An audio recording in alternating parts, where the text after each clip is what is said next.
नमस्कार दोस्तों, आपका एक बार फिर सिहुंता हलचल में स्वागत है। बता दें दोस्तों कि भटियात विधानसभा क्षेत्र के सिहुंता में लोकसभा के प्रत्याशी आनंद शर्मा ने न्याय संकल्प रैली की, जिसकी अध्यक्षता कुलदीप सिंह पठानिया ने की।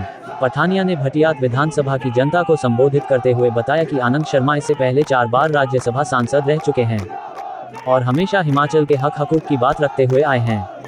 अक्षांशी जिला के विकास के लिए आनंद शर्मा ही ऐसे व्यक्ति हैं जो चंबा चुवाड़ी सुरंग, होली उतराल सुरंग, पांगी चौहनी सुरंग की आवाज शासन में उठा सकते हैं।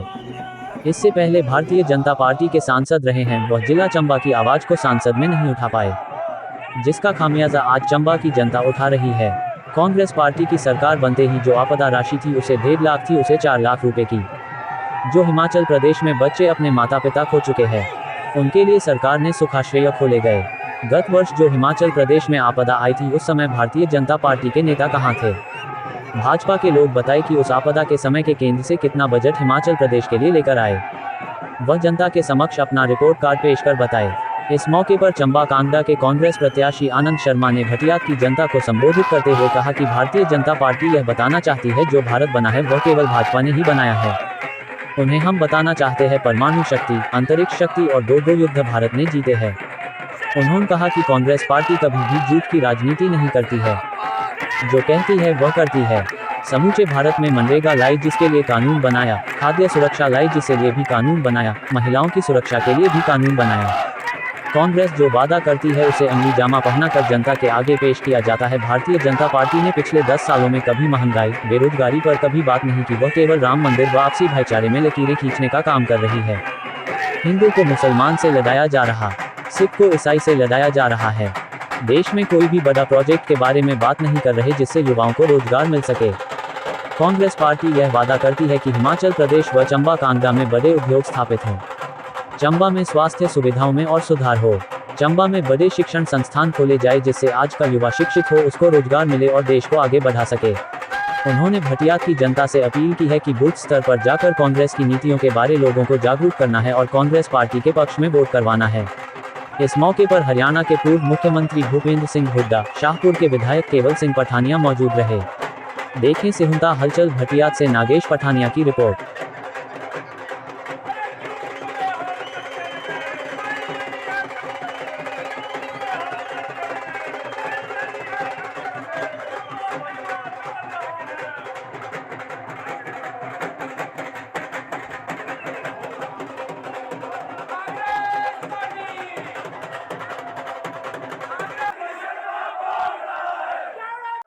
कोटेवाली माता की जय, थावली भगवती की जय, राघवेंद्र महाराज की जय, माता भवानी की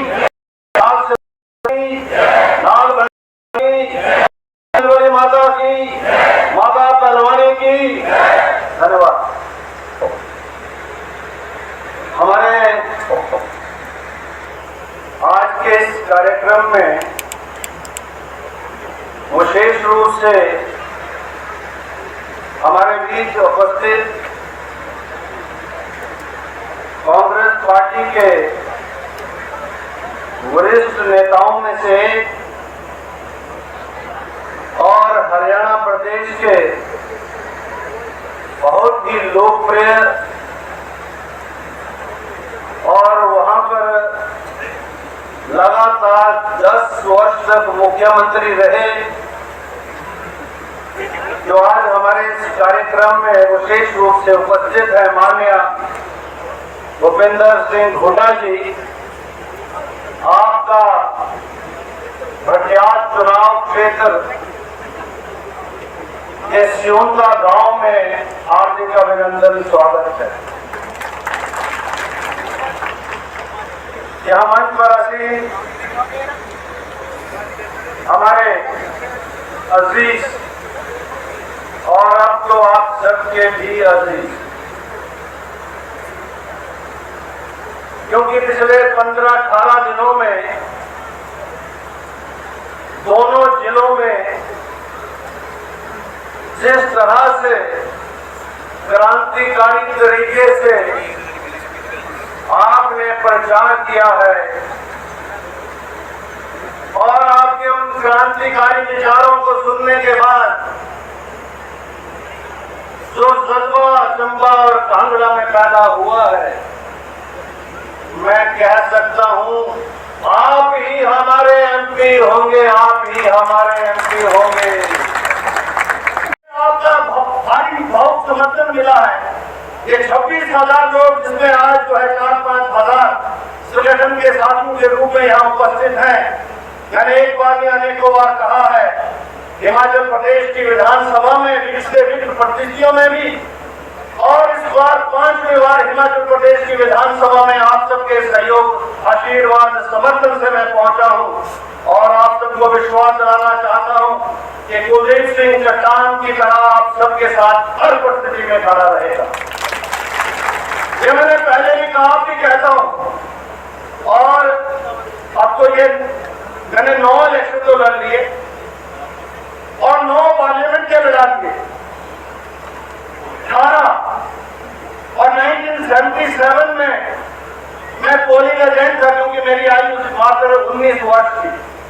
वोट का उसमें वोट की एज जो थी 21 थी। पंडित शिव कुमार यहाँ से प्रत्याशी थे, क्योंकि कांग्रेस के कैंडिडेट उस समय ढूंढे नहीं मिलते थे। श्रीमती पद्मा को टिकट मिला, उन्होंने चुनाव करने से इनकार कर दिया। पटेल जी जो है CFD से थे, मैं यहाँ पोलिंग एजेंट था सिउता में, रिकॉर्ड चेक कर सकते हैं। 1982 में हमने वो 15 महीने में करके दिखाया है। सरकार हमारी कांग्रेस की यहाँ है और वहाँ भारतीय जनता पार्टी की। आप जिस सड़क से आए हैं, ये मैंने वार्ड 1 से फंड करवाई थी। श्री वीरभद्र सिंह उसमें मुख्यमंत्री होते थे, सत्ता बदल के मैं ऑपोजिशन में था और मैंने जिस प्रकार से चर्चा के माध्यम से उस समय के मुख्यमंत्री प्रेम कुमार कमल को कंधे में खड़ा करके इस सड़क का काम शुरू कराया था, ये मैं जानता हूँ। और अब जो है मैं मिला नितिन गडकरी जी से और वहाँ हमने ये प्रोजेक्ट रिपोर्ट बनाई, जो कि हमारी प्रायोरिटी थी, सिउता से लेके लाडू तक। और इसका जो है 53 करोड़ का प्रोजेक्ट कुलदीप सिंह मंजूर करवा के लाया है। क्षमता कहेंगे प्रतिनिधि के अंदर, यहाँ से भेजे हुए प्रतिनिधि हमने प्रस्ताव पास किया 12,000 करोड़ का।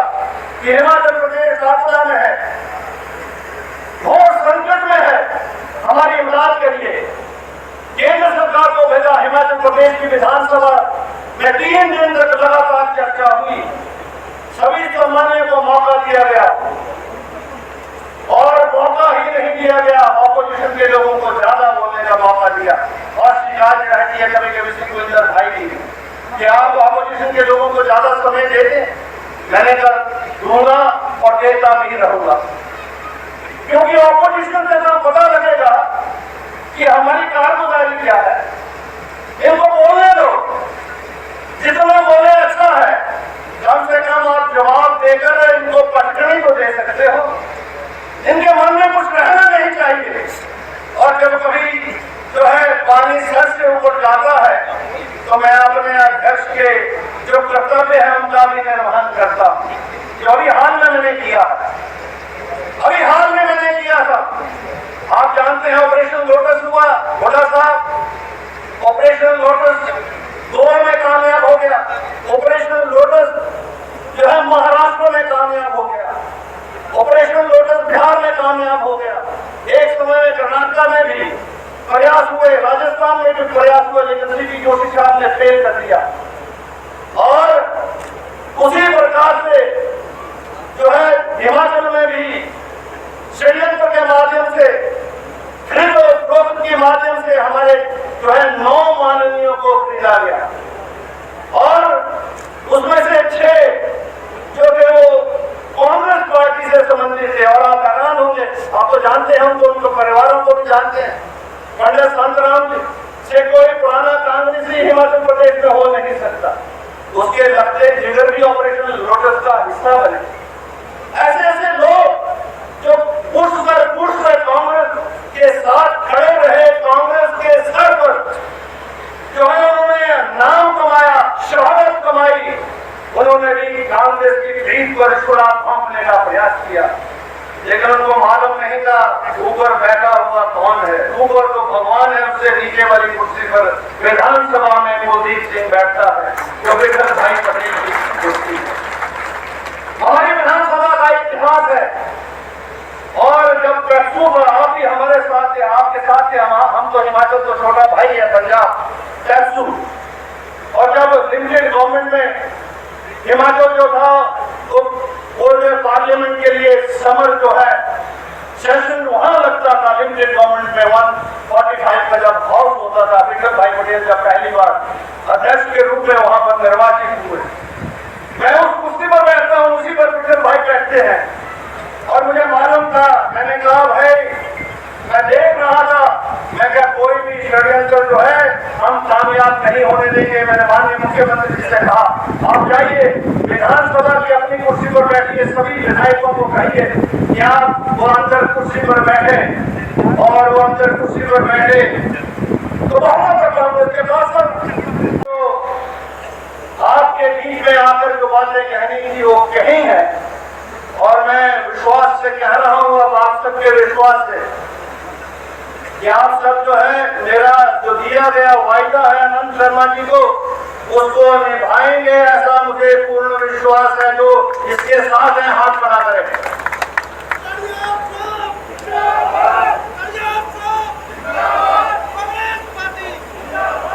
हमारे यहाँ जब मैं बना था होता था कुछ भी नहीं था। अब तो 3 तहसीलें हैं, एसडीएम हमारे पास है, 2 डिवीजन है, और जो है सड़कें भी डबल लेन हुई है। यही चुनाव क्षेत्र है चंबा जिला में जिसमें डबल लेन सड़कें हैं, आगे तो जाकर सिंगल लेन है बड़ी मुश्किल से। अब हमको टनलों का निर्माण करना है, इसलिए आनंद शर्मा हमको चाहिए। चंबा जिला को जम्मू कश्मीर से जोड़ना है, उधर से कांगड़ा के साथ जोड़ना है, कल एक तरफ जो है लाहौल स्पीति और पानी से जोड़ना है जो चाइना बॉर्डर है, ग्रीन का रोड है।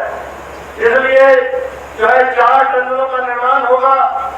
चंबा चौड़ी 2 रोड को निश्चित तौर पर टनल का काम हम अगले 1 वर्ष में शुरू कर रहे हैं। और अगली जो 3 टनल्स है आनंद शर्मा जी ने अपना जो विजन डॉक्यूमेंट है उसमें आपने डाली है, और मुझे पूर्ण विश्वास है, मैं जानता हूँ आनंद शर्मा जी को, यूट्यूब पर इनकी दलीलें आपने सुनी है।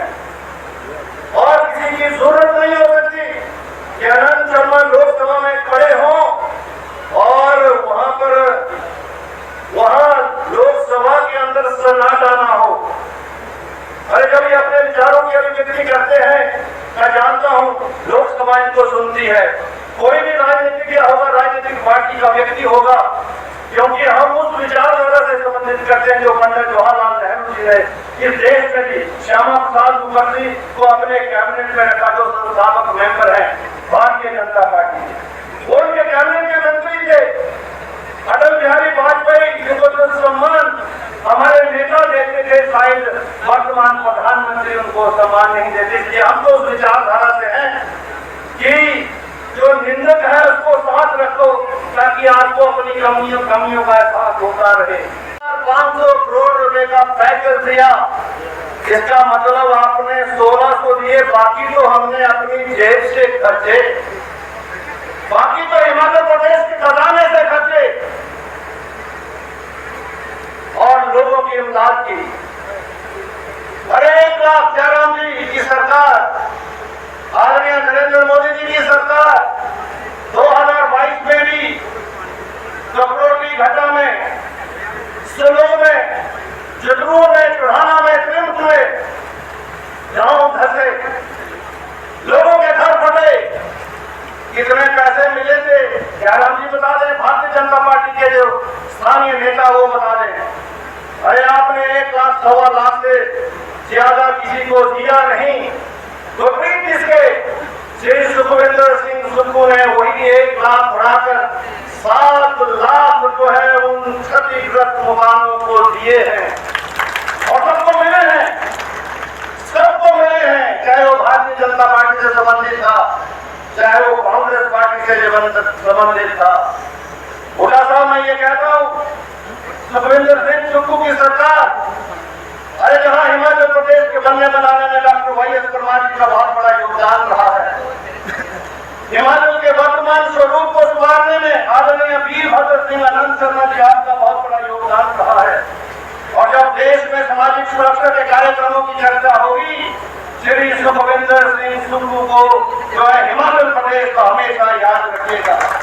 ये पहला प्रदेश है जिसने सामाजिक सुरक्षा के कार्यक्रमों को मनरेगा के तहत, जैसे मनरेगा का कानून बनाकर सबको रोजगार देने का जो है एक निर्णय लेकर सबको रोजगार दिया गया, दिलाया गया, उसी प्रकार से सुखास के योजना के माध्यम से कानून बनाकर 4000 अनाथ बच्चों को माता पिता का रूप हिमाचल सरकार ने दिया है। देश की पहली सरकार है, देश में कहीं भी इस प्रकार की व्यवस्था नहीं है। यही नहीं, अब विधवाओं के बच्चों के लिए भी शिक्षा के क्षेत्र में आगे बढ़ाने के लिए उन बच्चियों को उसी योजना के तहत जो है शामिल किया है।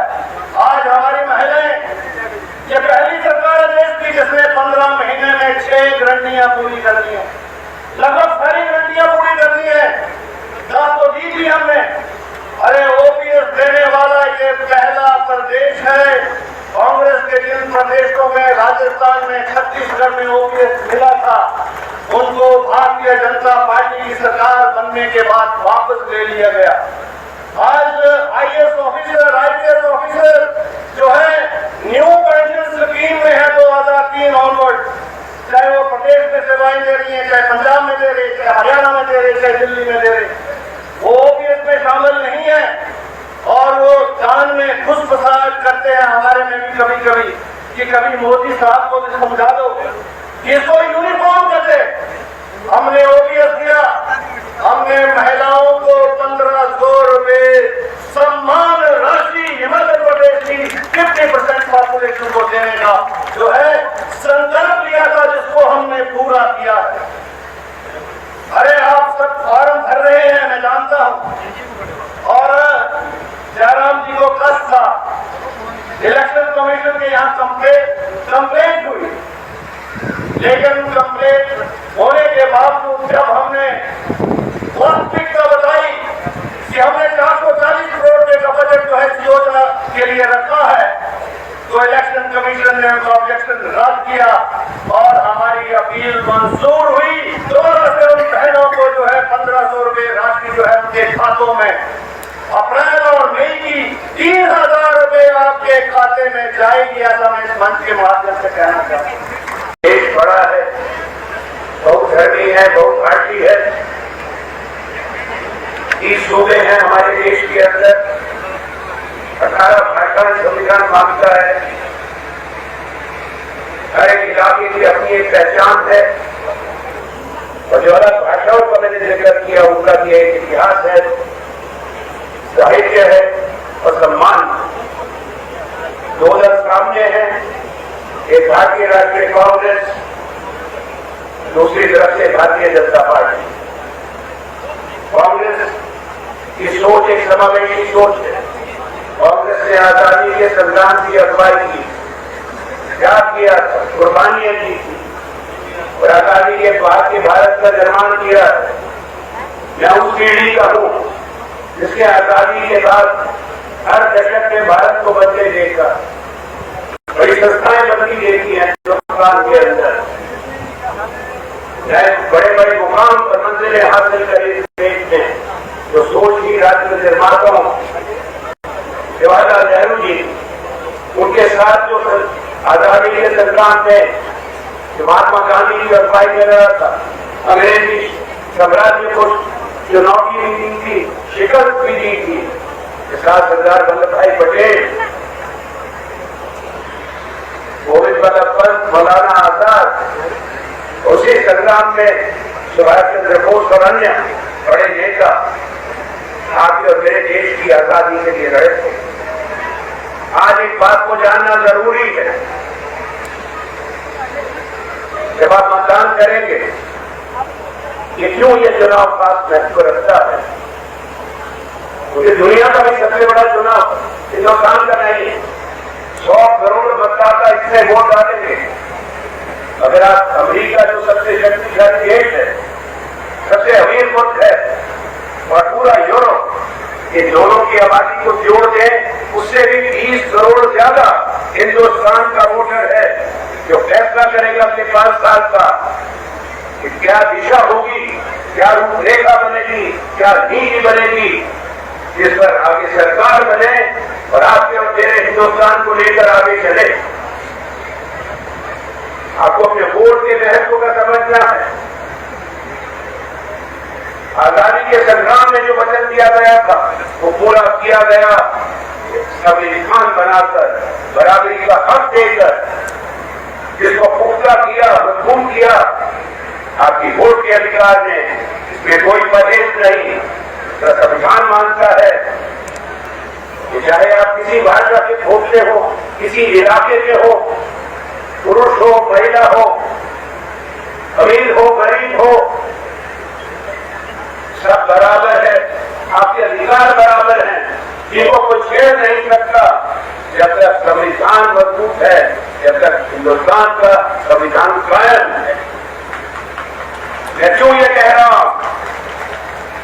क्योंकि वही अधिकार आपको वोट ने दिया है, वही बराबरी की है। आपका एक वोट है हर व्यक्ति का, या हिमाचल के हो या बंगाल के या तमिलनाडु के। आपका एक एक वोट मिलकर हिंदुस्तान की तकदीर बनाता है, फैसला करता है। इसलिए इसकी अहमियत को समझना जरूरी है। आज जो भाई कुलदीप सिंह पठानिया जी ने भी कही, कुछ इरादे बशक है। संविधान के लिए इसलिए सोचना जरूरी हो गया। अभी चुनाव की घोषणा नहीं हुई, कोई उम्मीदवार मैदान में नहीं आए थे, प्रत्याशी, कोई पार्टियों ने प्रचार नहीं शुरू किया था। तो जो पार्टी दिल्ली में सत्ता में है, उनके बड़े वरिष्ठ नेताओं ने, स्वयं प्रधानमंत्री जी ने, अन्य नेताओं ने, उनके दल के अध्यक्ष जो हमारे यहां से हैं, घोषणा कर दी, एक आवाज दिए, नारा दिया, अब की बार 400 पार। ये अहंकार बोल रहा है। और इरादा क्या है? जो उनके कई नेताओं ने कहा है कि वो संविधान को बदलना चाहते हैं, वो संसदीय प्रणाली से खुश नहीं। तो देश के लोग इसको भाग चुके हैं, समझ चुके हैं। मैं ये कहूंगा कि ऐसी बात कहना भी जब वोट नहीं पड़ा, लोगों ने जनादेश नहीं दिया, ये संविधान का भी अपमान, ये मानसिकता मतदाता को भी अपमानित करती है और जनादेश को चुनौती भी देती है। आप इस बात को भली बात जानते हैं, इसीलिए अपना फैसला राष्ट्र हित में करेंगे और अपने देश के भविष्य, आपके देश के देशियों का भविष्य सुरक्षित करें। हमारी युवा पीढ़ी जो धरोहर है किसी भी समाज में, किसी भी देश के अंदर, आपको उनके बारे में सोचना है। 10 साल पहले परिवर्तन हुआ था, सरकार बदली थी दिल्ली में, भारतीय जनता पार्टी आई, माननीय नरेंद्र मोदी जी प्रधानमंत्री बने, बड़ी बड़ी बातें कहकर आए। कुछ बातें आज कहना भी जरूरी है, कुछ बातें याद दिलाना जरूरी है। आपसे वायदा किया गया था साल के 2 करोड़ रोजगार का। उस समय माता पिता भी खुश हुए थे उस वायदे से। हर माँ बाप को अपने बेटे बेटियों के भविष्य की चिंता रहती है। अच्छी बात थी कि देश में इतना बड़ा रोजगार पैदा होगा, 10 साल में 20 करोड़ होगा, आपको कोई चिंता नहीं रहेगी। जो उस समय बच्चे थे आपके बेटे बेटियां थी, जिनकी उम्र 8 साल, वो आज 18 साल के हो गए और पहली बार के मतदाता बन गए, पहली बार वोट डाले। आज 10 साल के बाद माँ बाप को उन्हीं के भविष्य की चिंता, आगे चल के क्या होगा, इनका जीवन कैसे संभलेगा, रोजगार कैसे बनेंगे, ताकि ये अपने जीवन में स्थापित हो सके, खुशहाल रहे। ये ठीक बात है या नहीं? आपके साथ और भी वायदा किए थे, पता नहीं कहां से आंकड़ा लाया गया था, इतने 1000 लाख करोड़ किसी भी जो गणित जानते हैं उनके विशेषज्ञों को भी वो संख्या समझ में नहीं आई। तो इतना काला धन है और इसको हम लाएंगे और आप सबके खाते में इतने 15-15 लाख माताओं बहनों हमारे किसान दूसरे लोगों के आपके खाते खुलवा दिए, करोड़ों खाते खुल गए, तीनों बहने वो तो आया नहीं। रोजगार बन गए 20 करोड़, महंगाई कम हुई, रुपया मजबूत हो गया। बताइए, तो ये वक्त है हिसाब किताब करने का, जवाबदेही तय करने का। ये मतदाता का अधिकार है, ये ताकत सिर्फ आपके पास। कोई भी संगठन हो, यहाँ तक कि परिवार में, हम बाजार में सुरक्षा में खड़े हैं, यहाँ दुकानदार कारोबार जो करते हैं, सरकारी जो कार्यालय है, हिसाब किताब तो होता है, देखा झुकड़ा होता है। इनको भी जीएसटी का भरना पड़ता है, हालांकि जीएसटी गलत आई है, बहुत ऐसी चीजों पे लगते हैं जो नहीं करनी चाहिए थी, तो हटाना अनिवार्य हो चुका। सर क्या सरकार हर नियम से ऊपर है? क्या सरकार को कोई जवाब नहीं देना? आज देश की सरकार क्या वायदों का हिसाब नहीं देना? ये आपको सोचना जरूरी है। मैं यही कहूंगा, ये पुरानी कहावत है अंग्रेजी की, उसका तर्जुमा ये है कि सब लोग, कुछ लोगों को उस समय के लिए ठग सकते हैं, सब लोगों को भी कुछ समय के लिए ठग सकते हैं, मूर्ख बना सकते हैं, पर सब लोगों को सारे समय के लिए कोई नहीं ठग सकता। तब आप भी समझ रहे हैं, क्योंकि आज भी वो कहते हैं, बड़ी बड़ी वोट लगे हैं, मोदी की गारंटी, तो वोट लगाना तो उनका हक है, पर आप नई गारंटी से पहले पुरानी गारंटी का तो हिसाब कर लो। नई तो सब होती है जब पुरानी पूरी हो जाती है, या तो नई रिवायत बन गई। ये वायदा करो, आगे चलो, अगली बार आओ दूसरा वायदा, आप पूछो मत, तीसरी बार आए तो तीसरा वायदा। अब ये कब तक चलता रहेगा? कब तक चलता रहेगा? हालात कितने खराब, बेरोजगारी चरम सीमा पर, महंगाई से लोग परेशान हैं। आज इनके जबान पर वोट मांगते वक्त और बातें कर रहे हैं जिनका कोई सीधा मतलब नहीं है देश की जनता से, उनके भविष्य से, उनकी खुशहाली से। पर एक बार की बेरोजगारी शब्द सुना, एक बार की महंगाई का शब्द सुना, वो नहीं सुनेंगे। शायद वो कहीं और विचरण कर रहे हैं। इन्होंने अच्छे दिन का वायदा किया था, अब ये सोचते हैं कि शायद लोग भूल गए और हम जो कहेंगे फिर मान लेंगे। मेरी आदत नहीं है कभी कोई आरोप लगाने की या किसी से निजी टिप्पणी करने की। एक बार जरूर कहूंगा कि आप वोट डालने से पहले इस 10 साल का मूल्यांकन कर लें, क्योंकि शोर बहुत हुआ, बातें बहुत हुई हैं, और उससे पहले के 10 साल का कर लें। जब डॉक्टर मनमोहन सिंह प्रधानमंत्री थे, उसको मत भूलिए, एक फर्क था। मनमोहन सिंह जी विद्वान अर्थशास्त्री,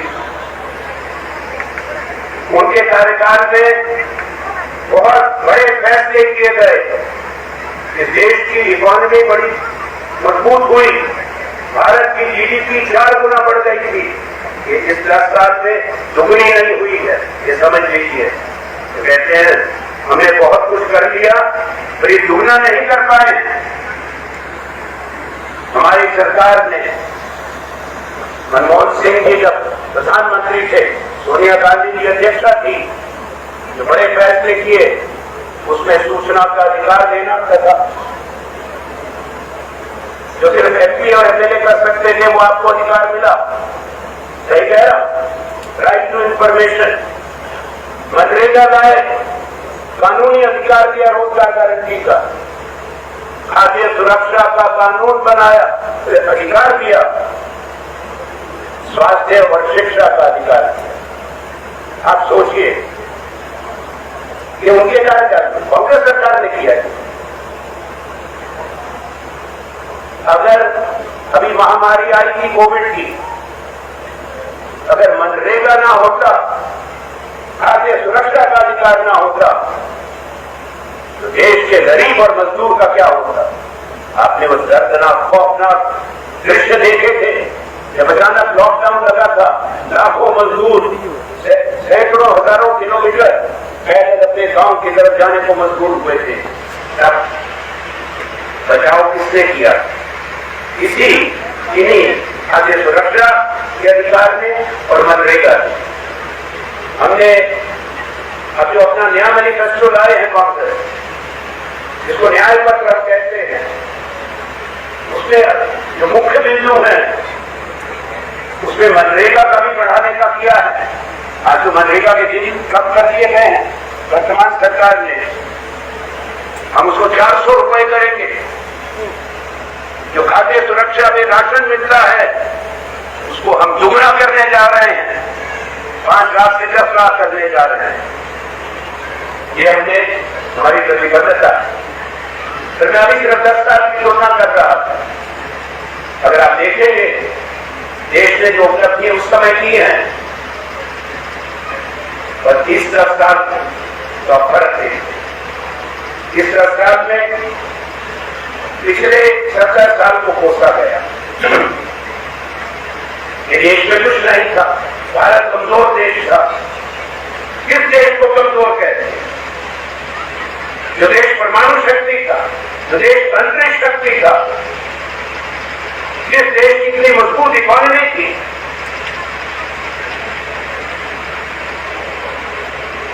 जिस देश की सेना ने, ये भी कहा जा रहा है चुनाव में, भारत कमजोर था, भारत का दुनिया में सम्मान नहीं था, भारत की कोई पहचान नहीं थी। क्या आपके और मेरे देश का हिंदुस्तान का सफर 16 मई 2014 को शुरू हुआ? उससे पहले कोई हिंदुस्तान को नहीं जानता था, कोई हमारा सम्मान नहीं था। आप काम करें पर इस देश के निर्माताओं को अपमानित मत करें। भारत पहुंच चुका था बहुत ऊपर, दुनिया सलाम करता था भारत की सोच को, शक्ति को। भारत ने हमेशा दुनिया को मानवता का संदेश दिया। हाँ, कोई भी देश अपने राष्ट्र निर्माताओं और शहीदों का अपमान नहीं करता। यहां हम निरंतर बुरी बात सोचते हैं, ये अच्छी बात नहीं। और अगर कोई देश ऐसा करता है, कोई भी संस्था ऐसा करती है, इतिहास कभी माफ नहीं करता। इतिहास प्रचंड रूप में सत्य को उजागर करता है। ये आपको देखना, जब कुछ बातें हुई हैं 10 साल में,